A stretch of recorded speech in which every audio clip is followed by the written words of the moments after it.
proses kafan. Alatan yang digunakan yang pertama, kita menggunakan kain putih. Dan dia ada bidang dia, ada bidang 45, dia ada bidang 60. Biasa yang kita gunakan bidang 60. Ini dipanggil bidang 60. Lebih lebar lah bidang 60. Kalau bidang 45 dia lebih kecil.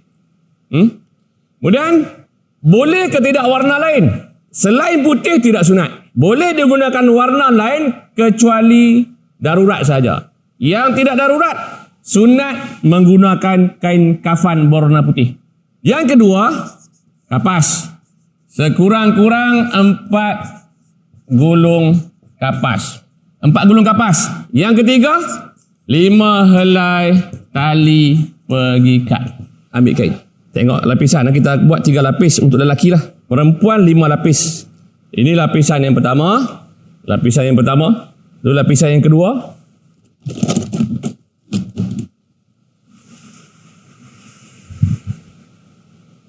Lapisan pertama, lapisan kedua.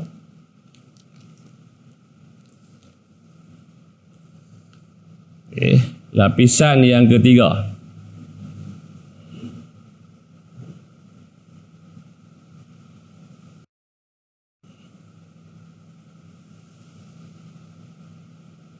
Sebelum kita pergi lebih lanjut, berhubung dengan lapisan kain ni, ada setengah tempat dia bagi pakai jubah untuk lelaki atau dibuatkan baju dan seluar. Ada jenazah perempuan dipakaikan kain telekung, kain pakai, kain telekung. Okey, kalau di bertamindah, kita semata-mata kain kafan dan kapas sahaja. Sekali saya tunjuk satu persatu. Kalau kita masukkan jubah, katalah dipakaikan jubah yang selalu digunakan, jubah sembahyang warna putih ni. Ini dikira selai. Katalah jenazah ni kita pakaikan jubah, buka kopiah. Kita pakaikan jubah.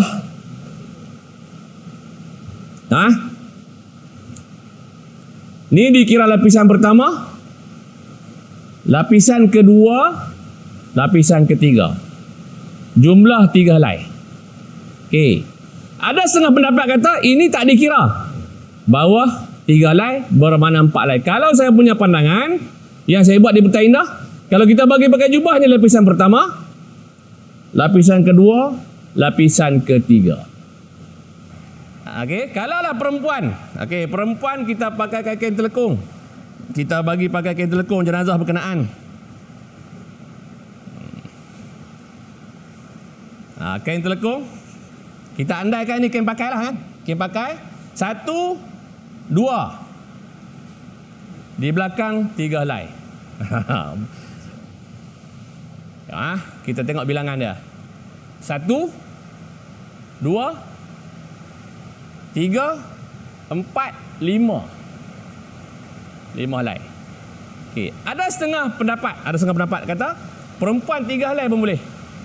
Tapi kalau saya punya, yang saya belajar ni 5 helai. Kerana perempuan ni dia banyak benda yang kita nak kena jaga aurat dia. Jadi kita buat paling cantik ni 1, 2, 3, 4, 5 helai. Ada setengah tak kira. Dia kata ini tak kira. Belakang 5. Bermakna 5, 6, 7 helai. Tapi pandangan yang lebih baik, apa pun konsep dia, kalau lelaki 3 helai, kalau perempuan 5 helai. Boleh bagi pakai jubah, boleh. Boleh bagi pakai, tak ada masalah. Tapi pakai haji.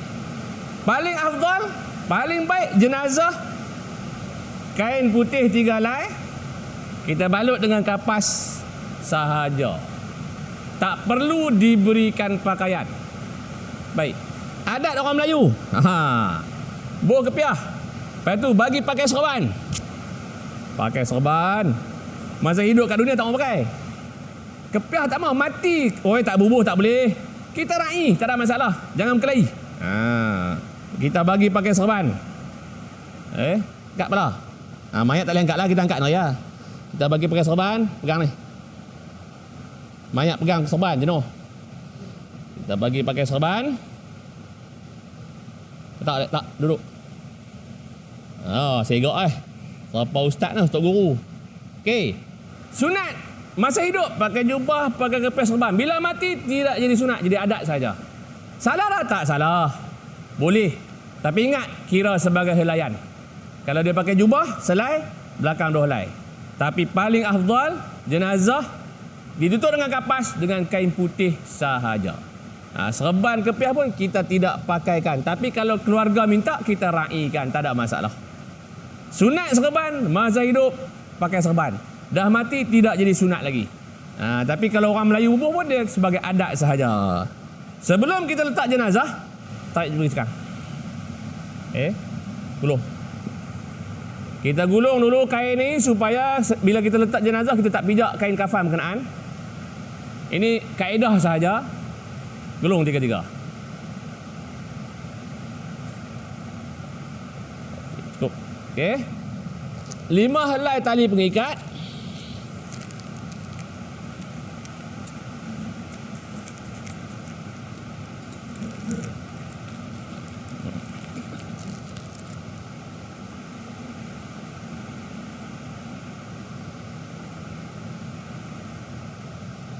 Diletakkan kapas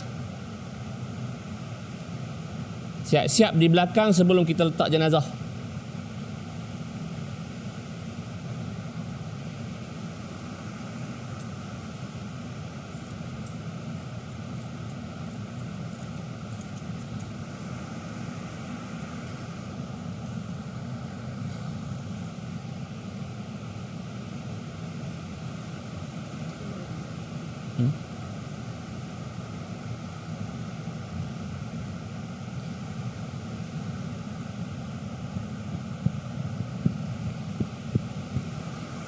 Okey, baik. Tebal macam mana kapas pun dia tidak dikira sebagai helaian. Bubuhlah 4 gulung kan, 6 gulung kan, 7. Apa kelebihannya? Kalau jenazah ni kita balut dengan kapas seluruh tubuh, kalau kena hujan pun dia kapas menjadi pakaian melindung aurat jenazah. Okey, katalah jenazah kita direjik. Kita bagi pakai jubah. Kita tetap bubuh kapas. Kita bubuh di tempat-tempat tertentu. Kemaluan dia, di dada dia. Tapi bila hujan macam ni, nampak yang lain kepada orang lain. Tapi kalau kita bagi pakai kapas depan dan belakang, kapas akan tutup dan berlaku hujan apa pun, nipis kain putih pun, aurat jenazah terpelihara. Setelah kita bubuh kapasnya ni, ambil cendana. Kita tabur cendana nak bagi wangi lah. Kita ambil cendana, kita tabur nak bagi wangi.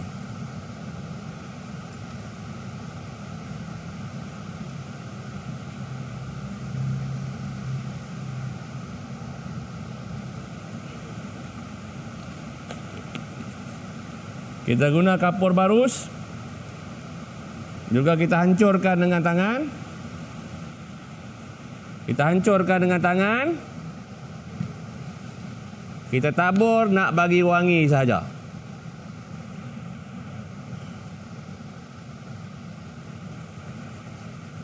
Baik. Sekiranya tidak ada cendana, tidak ada kapur barus, apa yang boleh ganti? Bedak wangi, daun pandan, minyak wangi, air mawar boleh menggantikan. Kalau ada semua, letak semua pun tak apa. Tabur. Kemudian kita letak 5 helai tali pengikat. Letak di mana tali pengikat? Letak di hujung kaki. Tengok anak saya buat. 5 helai tali pengikat.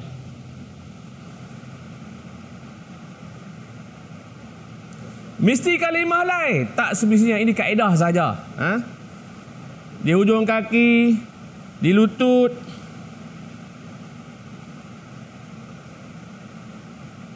di pinggang, di dada, dan di hujung kepala. 5 helai tali pengikat. Saya kita nak balut Pak Arun. Okay, 5 helai tali pengikat.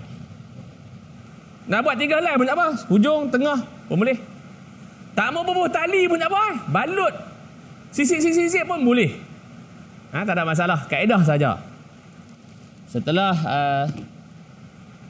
kita letak tadi 5 helai tali pengikat, yang keempat serbuk cendana, kapur barus,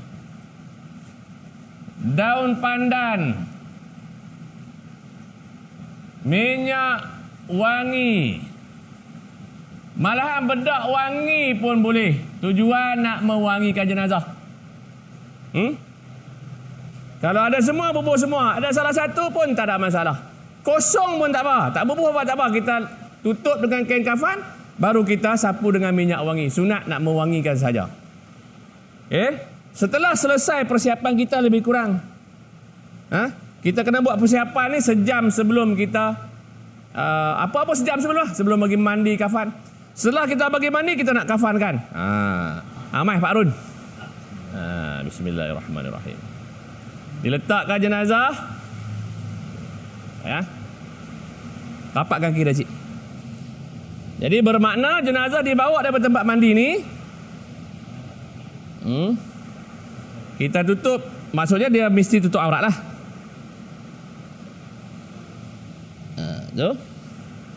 Kita ambil kapas yang tadi. Bagaimana kita nak masukkan kapas semuanya. Jadi di bawah kain ni, maksudnya di bawah kain ni, terletak kapas.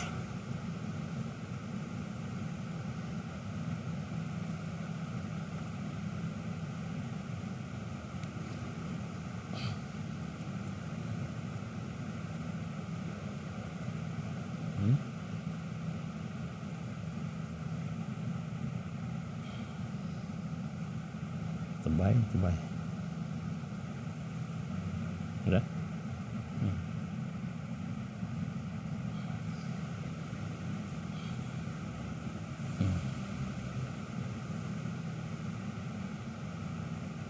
Bawah cik.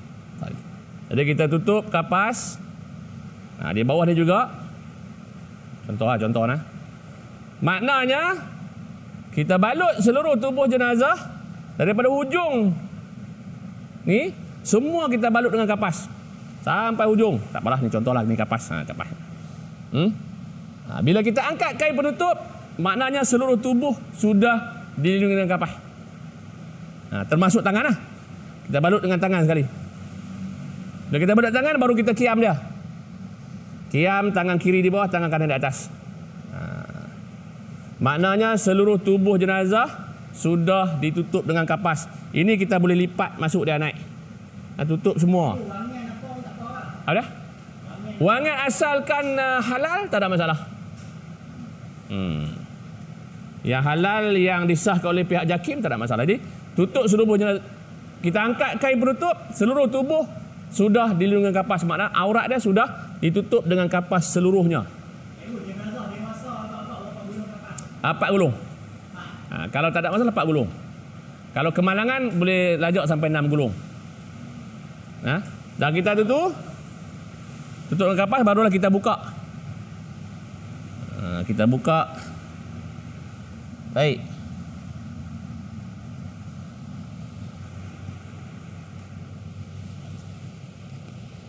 Kalau kita nak balut sekaligus boleh. Kat 3 helai. 3. Kiri. Terus kanan pun boleh. Salah dah? Tak salah pun boleh. Tapi kalau orang tengok kan.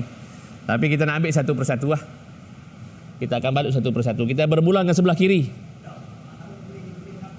Boleh. Muka tengah. Okey. Sisip je. Tarik bincang. Okey, acik sisip.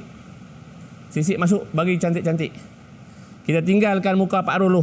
Yang handsome ni. Sisip masuk. Okey. Lapisan yang pertama, yang kedua. Sisip masuk.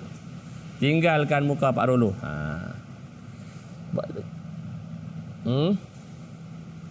Ada setengah tempat dia tabur kiri kanan pun tak ada masalah. Tujuan nak pergi wangi. Adakah dia campur cendana, daun pandan dengan daun melur ke apa? Tak ada masalah. Tujuan nak bagi wangi saja. Okey, bagi cekang lah. Tarik cekang-cekang. Oh, nampak handsome. Mati pun handsome oh. Sisip tarik cekang. Bagus. Okey. Kiri berakhir dengan kanan.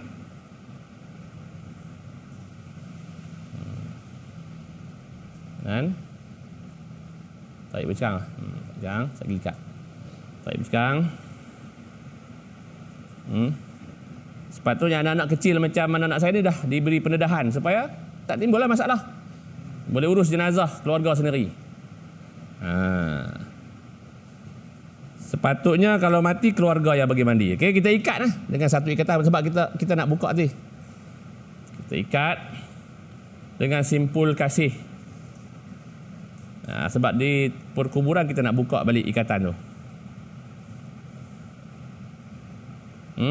Diikat sebelah kiri jenazah.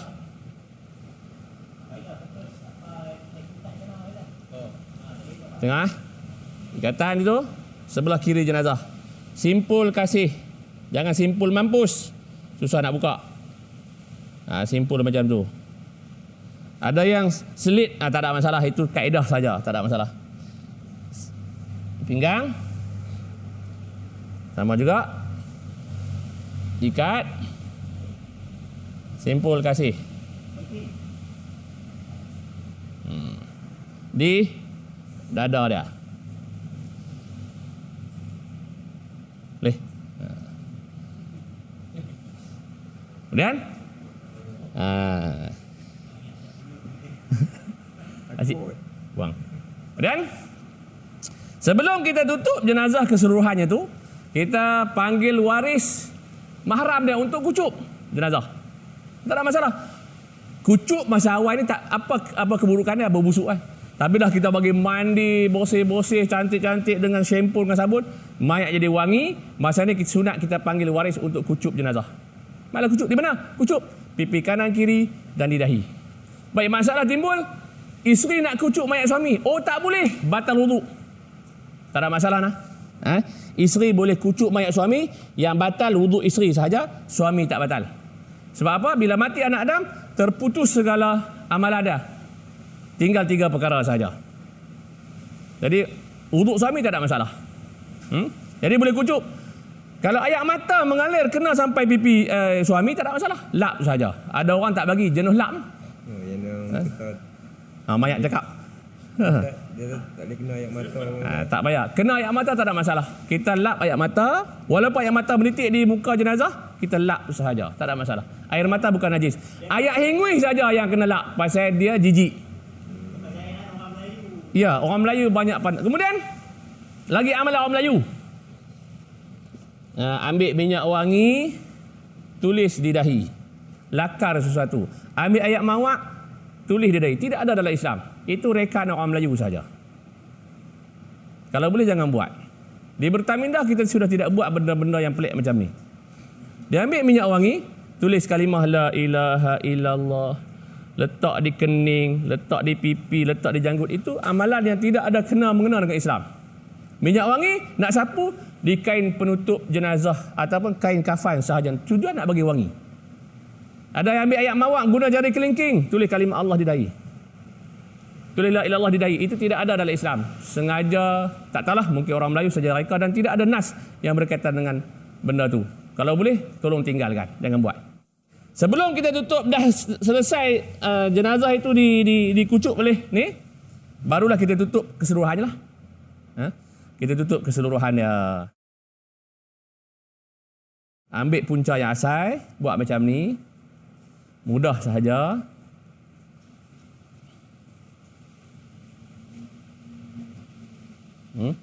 Kemudian diikat itu, kemudian dibuat bunga. Bunga tu adat saja. Tak buat bunga pun tak apa. Contoh. Setelah kita kafankan jenazah dengan sempurna, perlu disegerakan. Ingat 3 perkara kena segera. Yang pertama bila dengar azan, Allahu Akbar, Allahu Akbar. Tinggal semua kerja, pergi sembahyang tu. Solat. Yang kedua, sampai masa kahwin, kena kahwin lah. Bukan kahwin 2-3 ni, kahwin hak pertama tu kan. Dan yang ketiga, bila ada jenazah, perlu disegerakan.